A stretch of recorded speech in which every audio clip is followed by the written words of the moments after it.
Hello, it's Dr. Rhonda Johnson. And this week, December 5th through 9th, was National Influenza Vaccination Week. I know I'm a day late, but I figure it's better late than never to talk about the flu. So just some common things about the flu. The main source of flu virus spread is from droplets through coughing and sneezing, and you can be contagious a day before you have symptoms. Now, there's a common misconception that the flu is not a dangerous illness, but here's some information I want you to know. 26,000 people were hospitalized with the flu this week. 21 American children have died from the flu already this flu season.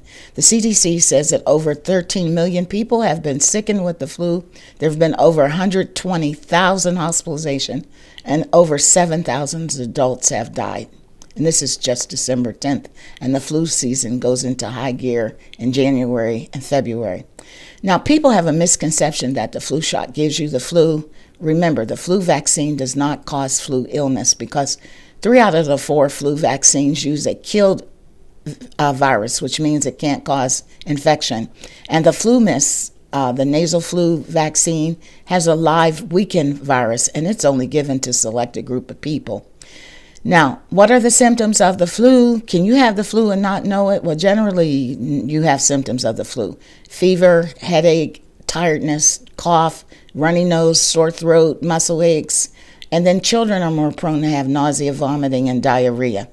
Now, is it too late to get a flu vaccine? Absolutely not, because the flu viruses are really circulating, and they'll probably be circulating through January and February. So please get your flu shot.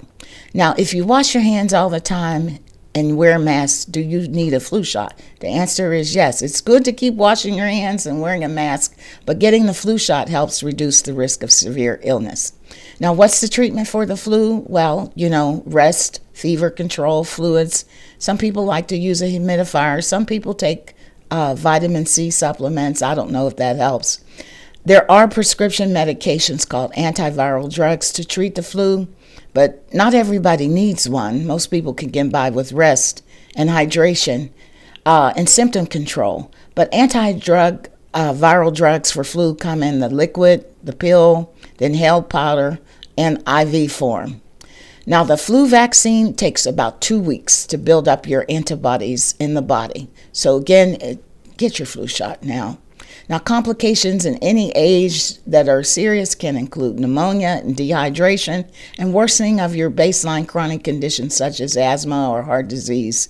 But some people can get sinus infections, ear infections, and even brain dysfunction from the flu.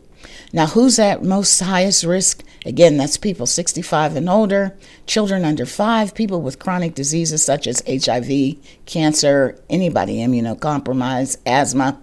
Now, I want to talk about pregnant women because they are a very high-risk group for flu. Pregnant women, please get your flu shot.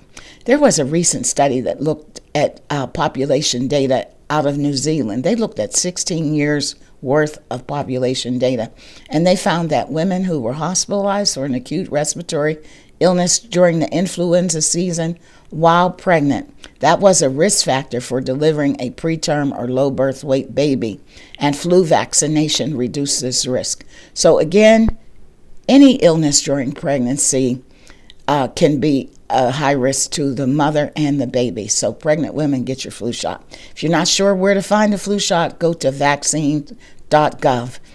Many doctors' offices, community health centers, pharmacies, there are lots of flu vaccine clinics. Get your flu shot. I think you can find one if you try to find one. That's my message today. Please share this information with your family and your friends. Take care, folks, and have a great weekend.